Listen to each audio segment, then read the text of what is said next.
आप देख रहे हैं NMT न्यूज और आपको रखे सबसे आगे। अबू कताल की मौत से घटे ही लश्कर के आतंकियों की घुसपैठ, कई हमलों का मास्टरमाइंड था हाफिज सईद का भतीजा जियाउर रहमान उर्फ नदीम उर्फ अबू कताल उर्फ कताल सिंधी की मौत लश्कर ए तैयबा पर बड़ा आघात है। कताल वर्ष 2002 से 2004 तक राजौरी, पुंछ व उत्तरी कश्मीर में कुछ जगहों पर सक्रिय रहा था। 2008 में मुंबई हमले के बाद जब पाकिस्तान सरकार को हाफिज और जकीउर रहमान लखवी समेत लश्कर के प्रमुख कमांडरों पर लगाम लगानी पड़ी, तो हाफिज सईद ने अबू को गुलाम जम्मू कश्मीर में खुरेटा, कोटली और नकिया व जंदरूट स्थित लश्कर के ट्रेनिंग कैंपों की जिम्मेदारी सौंपी थी। जम्मू कश्मीर में कुछ वर्ष तक सक्रिय रहने के बाद अबू वापस पाकिस्तान लौट गया था, लेकिन उसने राजौरी, पुंछ में स्थायी नेटवर्क के साथ लगातार संवाद बनाए रखा, जिसका उसने वर्ष 2020 में पूरा लाभ लेना शुरू किया। उसने जिला पुंछ में मोहरा गुरसाई में अपने दो खास ओवरग्राउंड वर्करों निसार अहमद उर्फ हाजी निसार और मुश्ताक हुसैन चाचा की मदद से न सिर्फ गुलाम जम्मू कश्मीर से जम्मू कश्मीर में आतंकियों की सुरक्षित घुसपैठ कराई, बल्कि भाटा, धुलिया और ढांगी हमले को भी अंजाम दिया। उसके भेजे आतंकियों ने रियासी में श्री माता वैष्णो देवी के दर्शनार्थ आए श्रद्धालुओं की बस पर हमला किया था। ढांगरी राजौरी में 1 जनवरी 2023 को आतंकियों ने 2 बच्चों समेत 7 लोगों की हत्या की थी। निसार और मुश्ताक जेल में हैं। ढांगरी हमले के संदर्भ में NIA द्वारा दायर आरोप पत्र में अबू कताल और साजिद जट्ट को भी आरोपित बनाया गया है।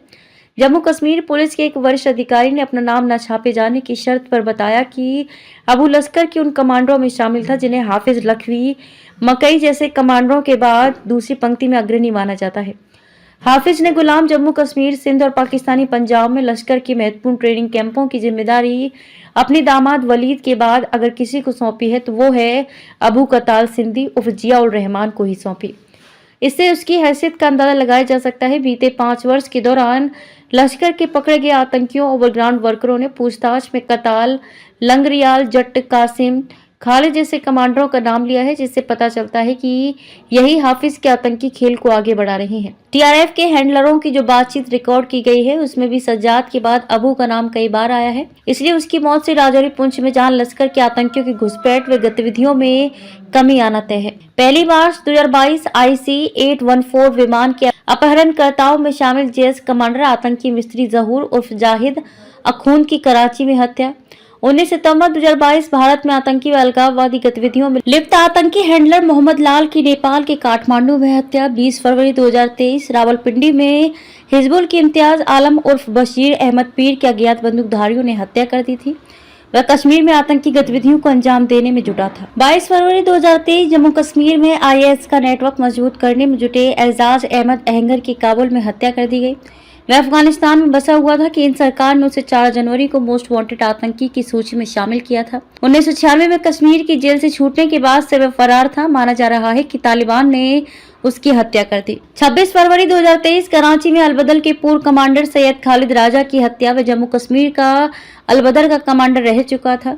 4 मार्च 2023 पाक के खैबर पख्तून में आतंकी सैयद नूर शोलाबर की हत्या कर दी गई। वह अफगानिस्तान में भी सक्रिय रहा था और जम्मू कश्मीर में आतंकी गतिविधियों के लिए पाक की मदद कर रहा था। 6 मई 2023 खालिस्तान कमांडो फोर्स के स्वयंभू प्रमुख और कुख्यात आतंकी परमजीत सिंह पंजौड़ की पाकिस्तान के शहर लाहौर में हत्या कर दी गई। मोटरसाइकिल पर आई 2 ज्ञात हमलावरों ने 63 वर्षीय पंजौड़ को उस समय गोली मार दी जब वह अपनी सोसाइटी में टहल रहा था। नशीली दवाओं और हथियारों की तस्करी और अन्य आतंकी गतिविधियों को संचालित कर रहा पंजौड़ 2020 में भारत सरकार की ओर से जारी आतंकियों की सूची में 8वें स्थान पर था। मीरावाला के संपर्क में रहा पंजौड़ नाम बदलकर पाकिस्तान में रह रहा था। 18 जून 2023 खालिस्तान टाइगर फोर्स के प्रमुख हरदीप सिंह निज्जर की कनाडा के सिर में गोली मारकर हत्या कर दी गई थी। आप देख रहे हैं NMT न्यूज और आपको रखे सबसे आगे।